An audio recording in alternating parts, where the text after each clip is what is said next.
quand vous êtes en voyage quelque part, vous avez bien tout mis dans votre valise pour y aller, et quand vous partez, c'est un petit peu dur de tout remettre dans la valise. Et ben là, c'est pareil. Donc parlons de notre speaker aujourd'hui. Adam Harvey habite à Berlin et a habité à New York City. Qui ici a vu la campagne sur les coques de téléphone qui bloquent les fréquences radio? Quelqu'un? Non. Bon, Adam va nous parler de surveillance et de contre-surveillance au supermarché, les 50 technologies les plus voulues et les moins voulues pour la surveillance et la contre-surveillance respectivement au supermarché.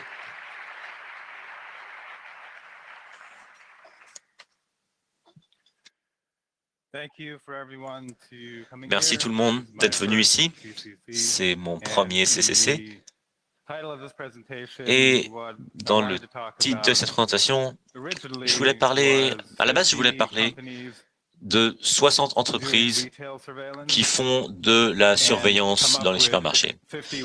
Et en faisant ça, j'ai trouvé 50 façons de déjouer cette surveillance et de faire de la contre-surveillance en supermarché. Ce que j'ai réalisé en faisant cette présentation, c'est que c'est un travail sans fin.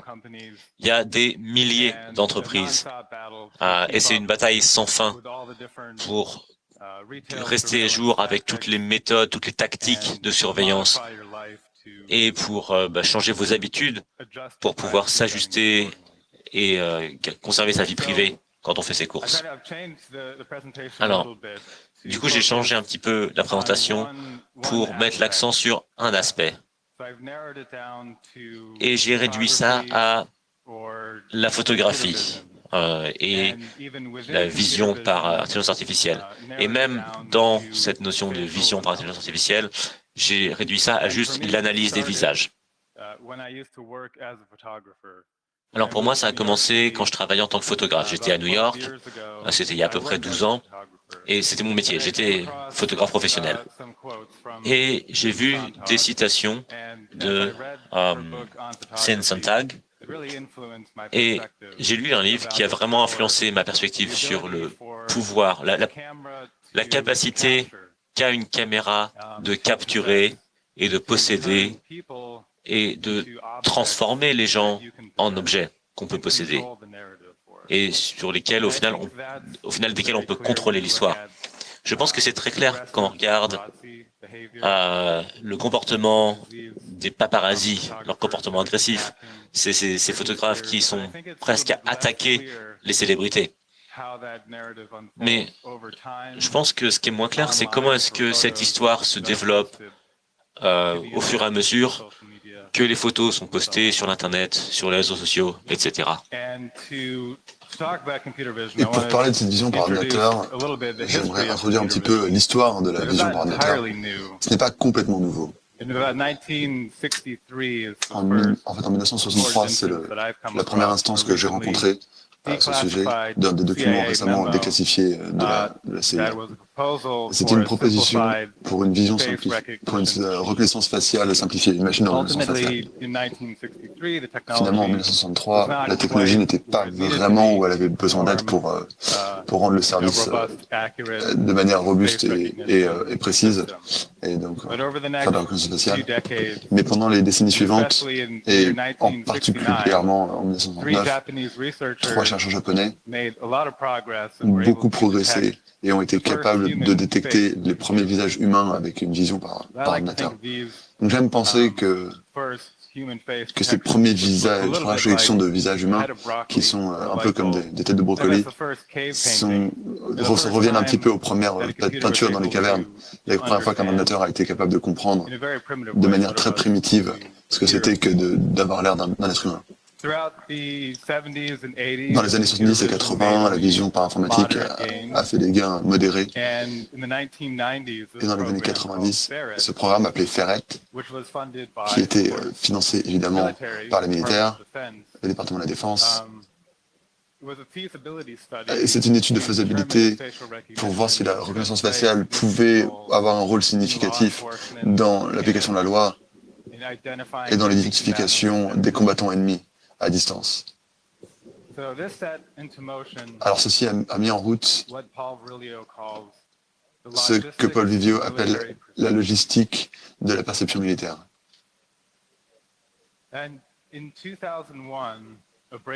Et en 2001, un algorithme qui a beaucoup changé les choses est apparu, l'algorithme Viola-Jones. Cet algorithme était unique parce qu'il était très efficace et offrait une précision suffisante pour gérer l'intolérance et faire une analyse un petit peu coût et bénéfices et problèmes, et qui pouvait donc permettre de mettre de la reconnaissance faciale dans du matériel embarqué à coût raisonnable. Ce que ça a mis en place, c'est l'ubiquité de la détection des visages dans plein d'appareils différents. Et en 2001, c'était le début de ça. Ça a vraiment changé le modèle de où on peut mettre de la vision informatique. On n'avait plus besoin d'un ordinateur géant, on avait juste besoin d'un petit ordinateur léger embarqué. Et bien sûr, ça a créé beaucoup de problèmes pour la vie privée, parce que maintenant vous avez des ordinateurs qui peuvent reconnaître votre visage, qui peuvent extraire ces données-là, commencer à faire de l'analyse faciale, et ça ne coûte pas très cher, ça demande du matériel peu cher. Alors, OpenCV et la détection alors que OpenCV et la détection de visage ont commencé à se propager dans les sculptures, ce qui est apparu vers 2008, c'était une véritable poussée vers de la photographie computationnelle qui utilise des appareils photo presque sans interaction humaine pour reconnaître des gens, pour extraire des connaissances à leur sujet. De la même façon que Susan Sontag parle d'utiliser un appareil photo pour extraire la connaissance et posséder les gens en tant qu'objet, maintenant c'est très clair que vers 2005-2010, que c'est quelque chose qui va se passer, que l'histoire va se tourner vers ça, et que ce sont les ordinateurs qui vont écrire cette histoire. Donc en 2010, j'ai travaillé sur un projet qui avait pour but de moduler son apparence pour produire un score de confidence dans la reconnaissance faciale qui soit modifié. Le projet s'appelait CV Dasal, et l'idée c'était de jouer sur la vulnérabilité des profils de détection faciale et d'exploiter ceci avec des cheveux et du maquillage. Donc en y jouant sur les parties du visage qu'on maquille, on peut réduire la confidence qu'a l'algorithme en votre reconnaissance faciale. Alors voilà ce qui se passe quand on fait passer un test sur les images. Je vais essayer de vous mettre les sous-titres. Vous pouvez voir de manière très lente, au ralenti, comment la reconnaissance faciale fonctionne.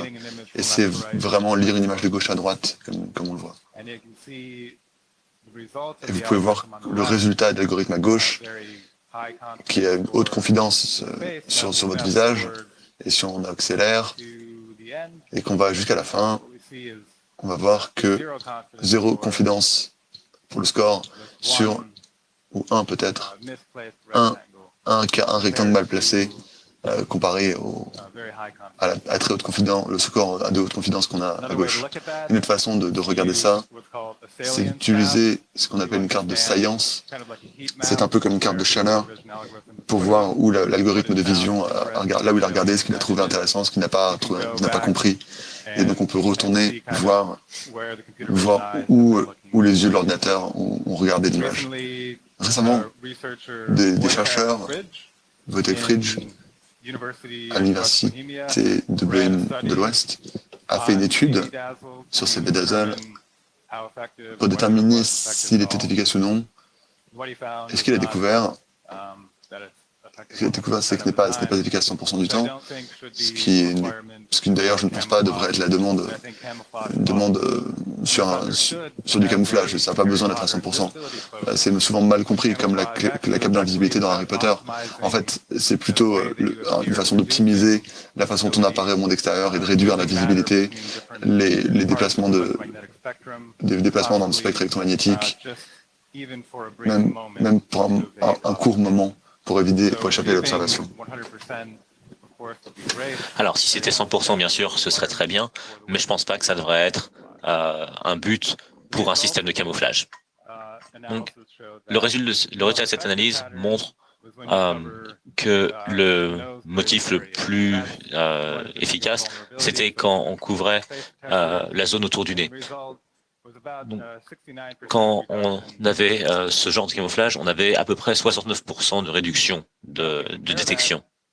Si on compare ça à ce qu'on appelait le camouflage dazzle, donc le camouflage d'embrouille de la Première Guerre mondiale, donc la question était si ça c'était vraiment efficace ou pas.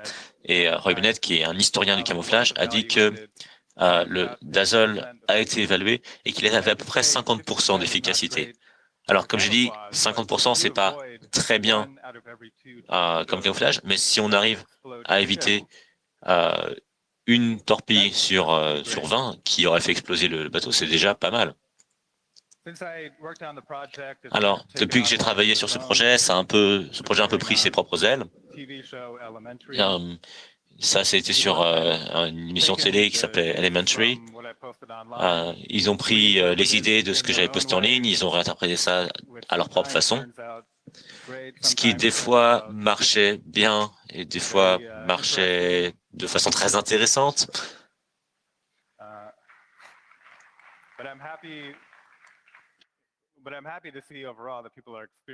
Mais je suis heureux de voir que globalement les gens font des expériences avec cette idée, cette nouvelle approche et que ça donne des résultats.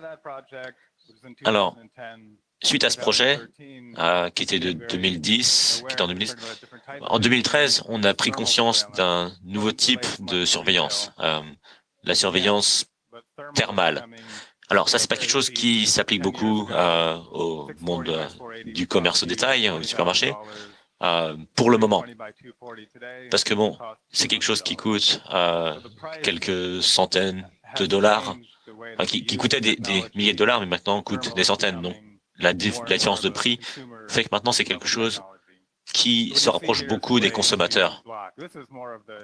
Donc là, vous pouvez voir cette tentative, ça ressemble beaucoup plus quand même à la cape d'invisibilité d'Harry Potter. C'est une cape qui est recouverte de plaquettes d'argent. Donc ça peut être porté comme un hijab. Et ça, c'est un moyen d'éviter les drones. L'idée de la burqa, c'est que c'est une façon aussi de réinterpréter une robe, un symbole religieux, mais que c'est une façon d'éviter les drones. On n'est plus là pour faire de la séparation entre l'humain et Dieu, mais une séparation entre l'humain et les armes, les drones. Alors vous pouvez voir ici, donc ça c'est une vue de test, comme si on jouait au jeu Photo Hunt. S'il y a des gens, on les voit très clairement à cause de leur signature thermale. Mais ici, il y a une cinquième personne qui porte cette burqa anti-drone. Alors, peut-être qu'elle est dure à voir à cause du vidéoprojecteur, mais ça va devenir plus clair quand il y aura du mouvement.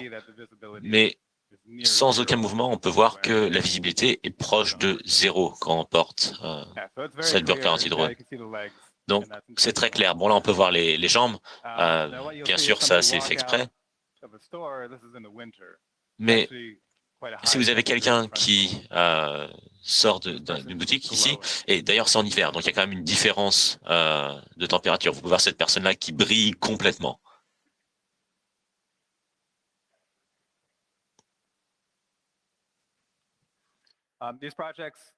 Alors, ces projets, on essaye quand même d'avoir une approche un petit peu ludique, mais ça touche quand même, ça approche quand même de problèmes très sérieux, des problèmes de liberté, des problèmes de surveillance de masse.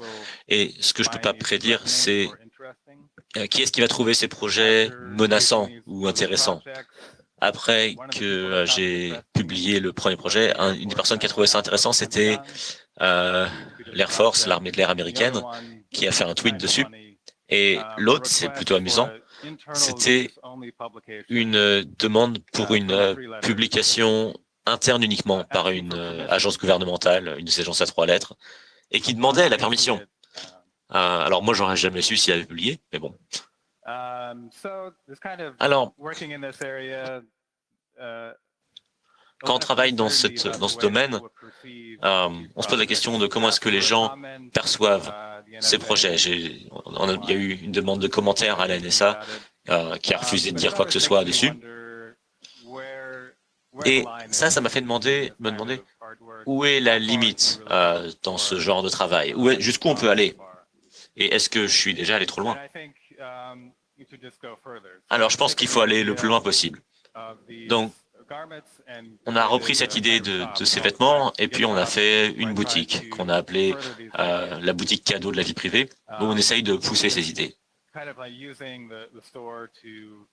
C'était une façon d'utiliser cette boutique pour normaliser ce type de commerce.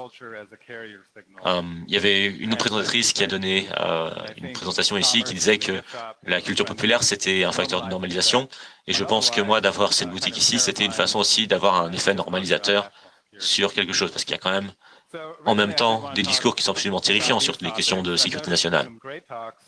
Alors, il y a eu d'autres présentations qui sont très bien, et je voudrais vous pointer des doigts à ces présentations pour que vous les regardiez. Et ça me permettra de parler au-delà de simplement ce sujet-là.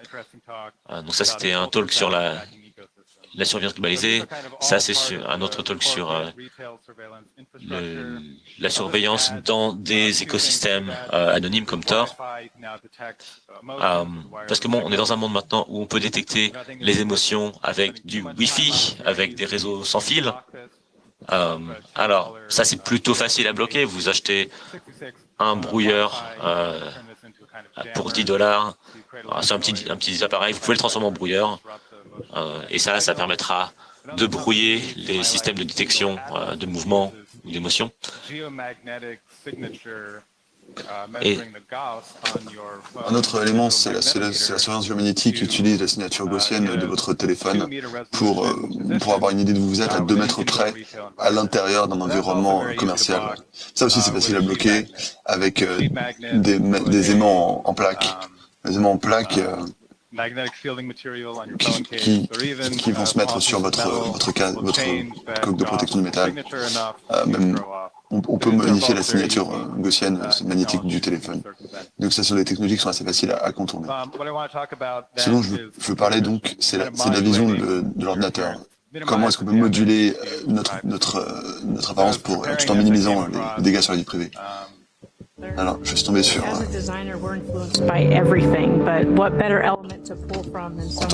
que designer, on est inspiré partout, mais qu'est-ce que de mieux que de s'inspirer des oiseaux qui, eux, changent tout le temps. Ils ont des ailes plus grandes maintenant, puisqu'ils ont des ailes plus aérodynamiques. C'est quelque chose qu'on essaie de faire sur les voitures aussi. Alors, je trouvais ça que c'était une métaphore intéressante pour réfléchir à la technologie. Nous aussi, on a besoin d'évoluer comme les oiseaux. Alors, le problème, c'est que ce n'est pas vraiment vrai. Alors, Lockheed Martin, en se basant sur une étude de 2013, sur les cliff swallows, les hirondelles de falaise. Ça va un petit peu dans le mauvais sens pour David Chanty. Elle est un peu myope, cette étude. Elle ne regarde que le Nebraska déjà. Et les oiseaux vivaient proches de zones de trafic avec un pont. Alors, pour extrapoler de ces données-là, la métaphore est justement là, en fait. C'est justement une métaphore sur la surinterprétation des statistiques pour créer beaucoup de hype et vendre des technologies qui nous donnent pas le vrai coût qu'elles ont envers la société. Et je pense que la métaphore est vraiment là, en fait.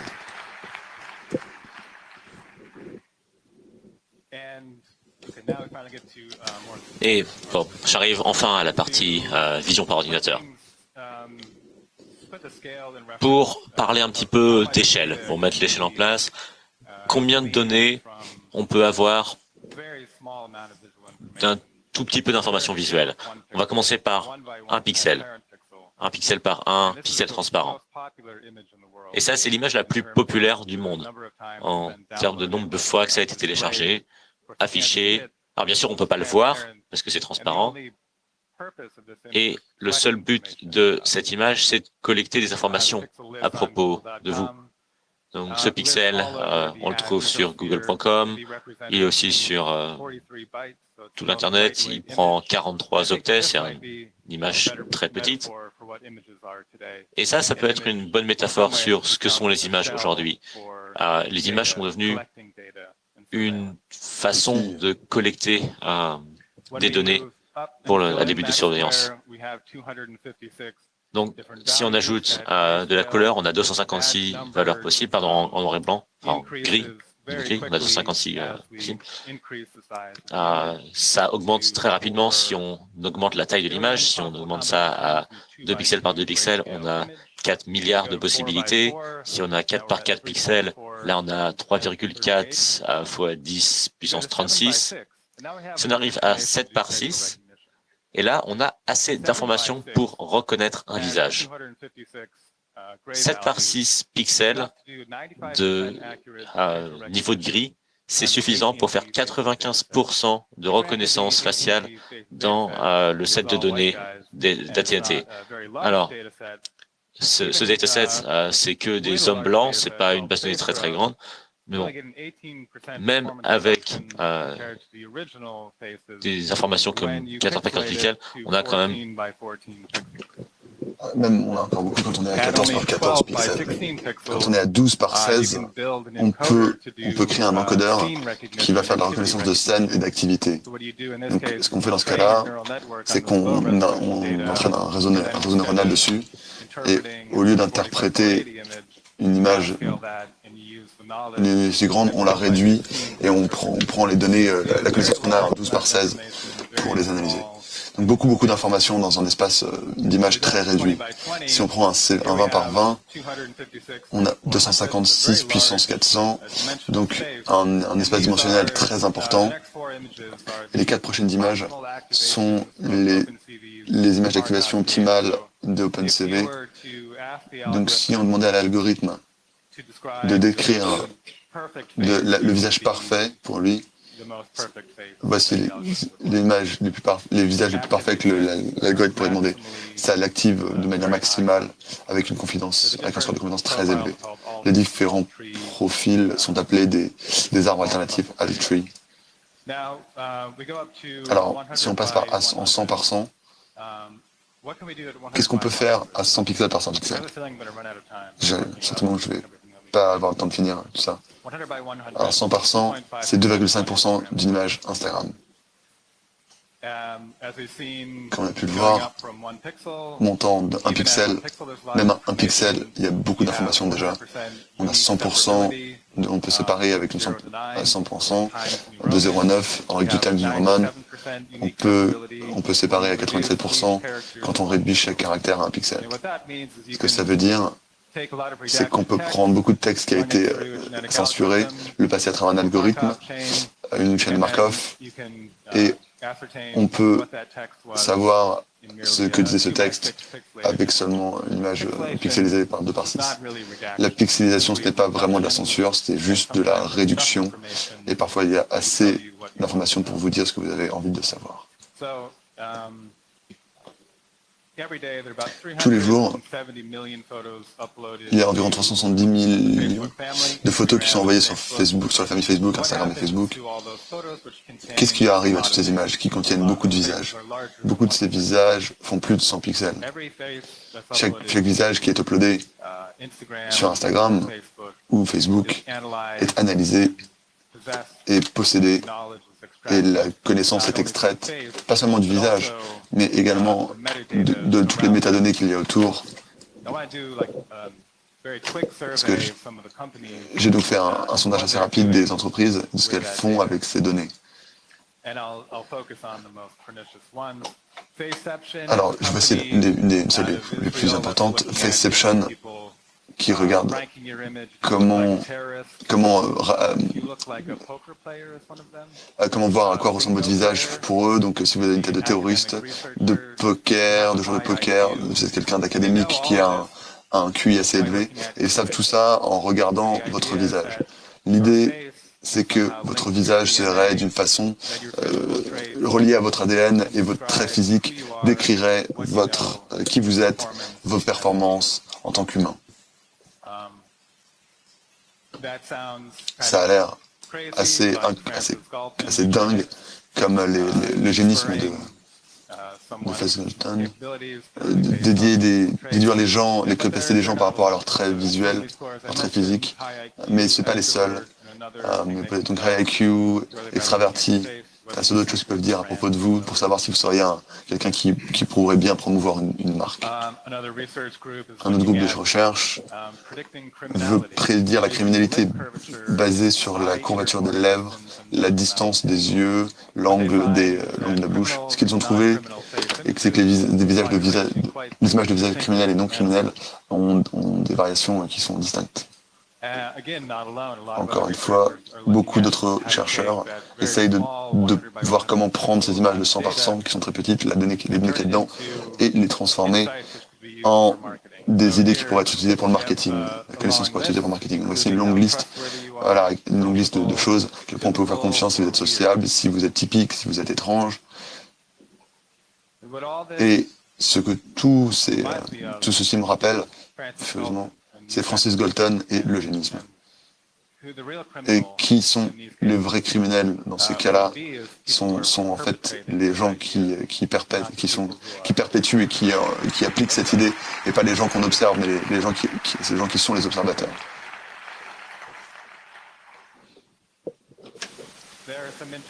Alors, il y a des choses intéressantes qu'on peut apprendre là-dedans. Par exemple, si on apprend la façon dont on vous regarde, vous pouvez aussi essayer de vous déjouer du système en modifiant des petites choses. Par exemple, si vous avez une bouche plus grande, il y a plus de chances qu'on vous choisisse comme chef, par exemple comme PDG d'une entreprise. Par contre, si vous avez une bouche plus étroite, il y a plus de chances que vous travaillez pour une ONG. Vous pouvez simplement regarder la relation entre ces régions de 100 par 100 qui permettent de déterminer les personnes les plus importantes dans une image. Vous pouvez trouver le rythme cardiaque de quelqu'un sur une vidéo en regardant notamment le canal vert, et toujours sur des images de 100 par 100. Et il faut que je raconte cette histoire. Jetpack, c'est une entreprise qui analyse chaque pixel qui est posté sur Instagram de façon publique. Ils ont vendu leur technologie à Google. Instagram, bien sûr, appartient à Facebook. Donc, c'est une façon de vendre les données de Facebook à Google. Et ce qu'ils font, c'est juste ils prennent les informations des régions qui contiennent des visages et ils écrivent des guides. Par exemple, quels sont les bons endroits pour aller où il y a des moustaches de hipster. Où est-ce que sont les photos de gens avec du maquillage, du rouge à lèvres. Et ça, c'est fait à partir de photos qui sont uploadées sur Instagram. Et au-delà de ça, on peut essayer de prédire le comportement économique juste à partir d'une photo. Vous pouvez prédire les capacités des gens à prendre des décisions au moins 20% mieux en ayant cette analyse des photos. Donc voilà rapidement un exemple de ce que ça ferait de passer plusieurs algorithmes sur des images de selfie. Donc ça contient plus d'informations que juste la tête. Vous avez le visage, mais vous avez aussi toutes les métadonnées et toutes les relations autour de ça. Voilà une autre entreprise. Il y en a plusieurs. Cairo, Emotion, Clarify, Effectiva. Tout ça, c'est des entreprises qui travaillent dans ce domaine-là. Ils utilisent certains des attributs dont j'ai parlé et aussi cette liste d'environ 78 attributs et des attributs sur le visage et 47 choses qu'on peut inférer à partir de ces attributs. Alors, qu'est-ce qu'on peut faire à partir de toute cette information qui est contenue dans seulement 2,5% d'une photo Instagram? Donc, c'est ce que je regardais dans mes projets plus tôt. Ça me fait me dire qu'il y a une opportunité de changer nos visages et une opportunité d'avoir du camouflage et de changer notre rapport à ces choses. Une opportunité aussi de modifier les choses autour de nous, les choses qu'on trouve autour de nous et de façon à interférer avec la vision par ordinateur. Donc, mon nouveau projet s'appelle Hyperface, Hypervisage.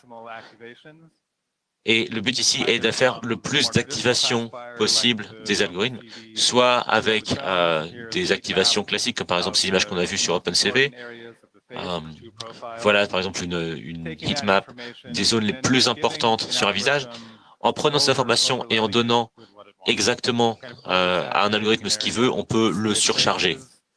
On peut remplir un endroit complètement de dizaines, de centaines de visages, de façon à complètement saturer l'algorithme pour sa détection. Donc ça, c'est un prototype un des premiers prototypes qu'on a eu.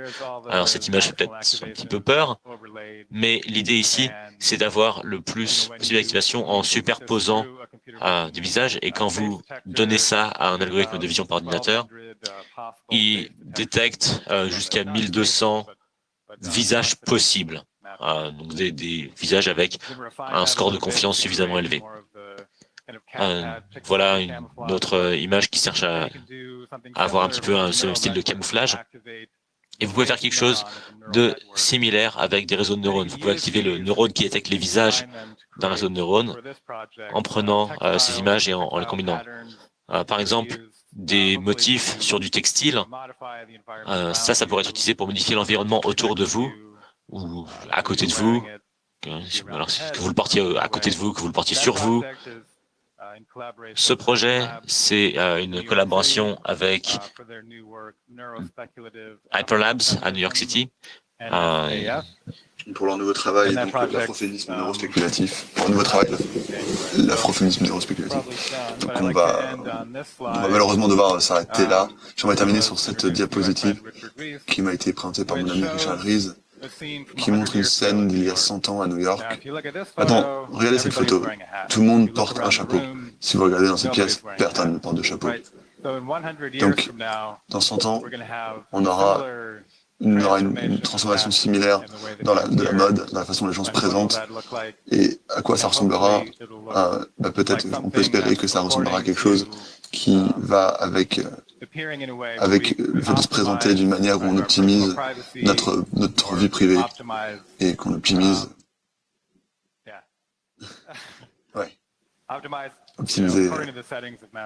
optimisé par rapport aux réglages de la surveillance de masse. Et je vais m'arrêter là. Merci tout le monde.